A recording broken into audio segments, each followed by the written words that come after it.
Bonjour à tous, je suis ravie de vous retrouver dans cette nouvelle vidéo, cet avant-dernier épisode de ma web-série sur la Fondation Hélène Paudat. Nous allons à la rencontre de Joël Martinez, responsable des soins dans cet établissement depuis 12 ans. Nous l'avons interviewé à différents moments de la journée, d'où le fait des images qui changent de décor.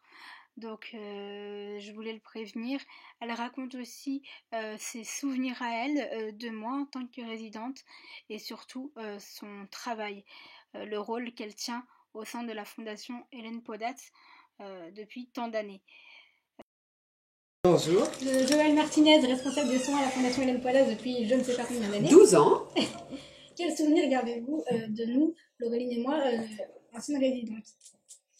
Eh bien, souvenir de jeunes filles qui arrivent dans une épreuve pas facile à gérer puisque c'est suite à une intervention qui transforme un corps, donc une nouvelle image de soi qu'il faut admettre, qu'il faut maîtriser, et c'est quelque chose de difficile parce qu'on ne le maîtrise jamais totalement pendant son séjour à la Fondation, même si ce séjour est long. En tant que responsable de soins et de gérer les équipes soignantes, eh bien mon rôle est de prendre la mesure de comment se déroule ce séjour au niveau de votre prendre soin et de votre accompagnement tout au long du cheminement de l'acquisition de cette nouvelle image corporelle. Et j'ai le souvenir de personnes courageuses, résignés devant l'épreuve, qui ont vécu des moments, comme tu l'as dit, des moments forts dans tous les sens du terme, c'est-à-dire à la fois éprouvants et à la fois aussi avec certaines satisfactions. Et comme fond de tout ça, c'est à la fois une émulation entre jeunes, mais aussi une amitié qui se crée et une entraide, une solidarité qui fait que ça renforce votre énergie pour avancer dans cette épreuve. Voilà. Pour rebondir sur votre question, aujourd'hui, donc on se retrouve 5 ans après. Qu'est-ce que vous pensez du parcours parcouru depuis les quelques minutes où on s'est retrouvés? Eh ben déjà, effectivement, un petit peu de mal physiquement à vous reconnaître, mais au fur et à mesure des minutes, je reconnais effectivement. Maintenant, toi, j'ai tout de suite reconnu, même si tu es devenue une femme pour moi. Vous êtes devenus des gens.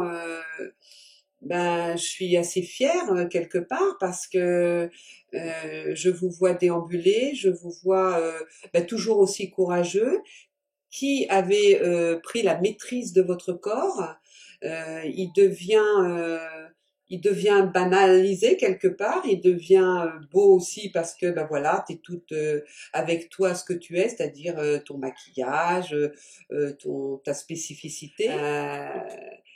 C'est une fierté de vous voir aujourd'hui autonome, maîtrisant et puis surtout à la conduite de votre vie, et je vous trouve très épanouie. Eh bien, merci beaucoup. Donc, qu'est-ce qu'une équipe peut vivre qui n'est pas perçue par le jeune à la Fondation? Comme le disait justement Isabelle, le staff, c'est-à-dire la discussion du dossier entre équipe et médecin et chirurgien. Les transmissions qui sont quotidiennes, du passage de ce qui s'est passé le matin et ce qui va arriver l'après-midi pour l'équipe d'après-midi, et de l'équipe d'après-midi à l'équipe de nuit, et de l'équipe de nuit à l'équipe du matin suivant. Voilà, qui est censé assurer une continuité des informations pour assurer la prise en charge de chaque jeune avec le plus de cohérence possible. Voilà. Voilà ce qui est derrière le rideau. Oui, alors je reviens sur le rideau parce que je voulais compléter par notre mission de soignants, aussi bien le médecin que l'équipe, quand on partage des informations, on essaye effectivement de rassembler tout ce qu'on a égrené. Hein, ce matin, j'ai fait la toilette d'une telle, je ne l'ai pas trouvée comme d'habitude, elle m'a confié ça, etc. Ce qui fait partie du secret partagé en équipe, mais qui ne sort pas du lieu où on est. Et on va faire quelque chose de ces données qu'on a récoltées en prenant une décision et que l'on croit la meilleure possible, en disant ben voilà, moi je crois qu'elle a besoin de réaliser plus de choses en autonomie, je crois qu'elle a besoin peut-être de rencontrer la psychologue, etc., etc. On va décider d'une attitude, et je compare avec des parents, c'est-à-dire que quelquefois vous, de l'autre côté, vous ne voyez peut-être pas,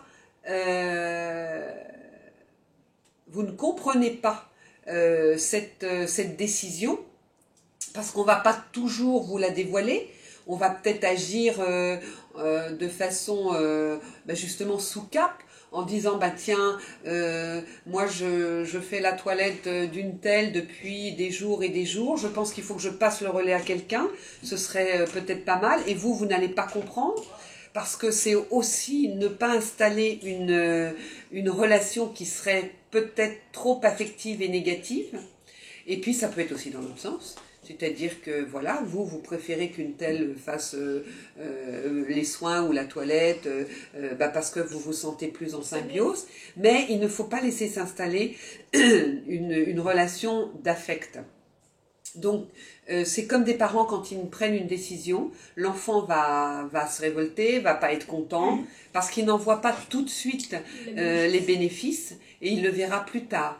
Alors peut-être que c'est ce que tu vois toi aujourd'hui, Poonam, avec tes bons souvenirs, et peut-être que d'autres perçoivent moins bien, parce que peut-être la décision qu'on a prise, ce qu'on croit être bien pour l'autre, n'est pas forcément aussi la bonne décision. Et peut-être que là, il faut qu'on avance sur le fait de dire l'évaluation de ce qu'on a pris, c'est-à-dire le jeune, on n'en a peut-être pas parlé, on aurait dû en parler, et il n'est pas d'accord, voilà, on révise notre projet le projet qu'on a mis en place pour lui et qu'on croyait bien.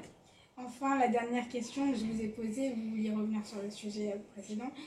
Quel est le meilleur souvenir que vous gardez de notre séjour ? Le meilleur souvenir, c'est effectivement, je me souviens des petits déjeuners, tout à fait, d'avoir mis en place le fait que tu puisses avoir ton bol de pâtes tous les matins.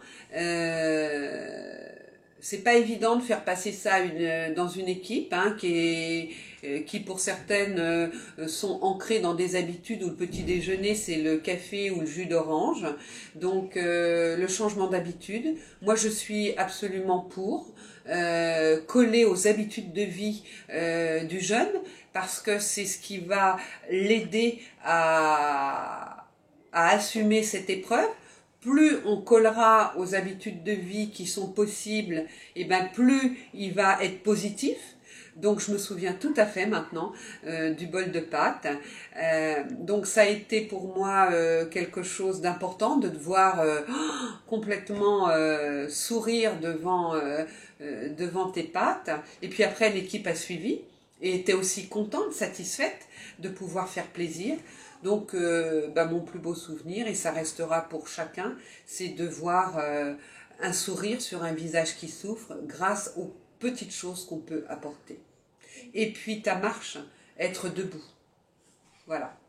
Eh bien, merci d'avoir répondu à nos questions. Mais je vous en prie. Et j'espère que ça donnera un avis plus positif aux futurs résidents. On ne serait pas encore là, mais qui... Oui, et puis moi de mon côté, j'espère que les équipes soignantes vont pouvoir se poser, se remettre en question sur certaines attitudes, sur certaines réflexions qui ne sont jamais faites ou dites dans une mauvaise intention, mais qui peuvent être perçues négativement par le jeune. Voilà. Merci beaucoup.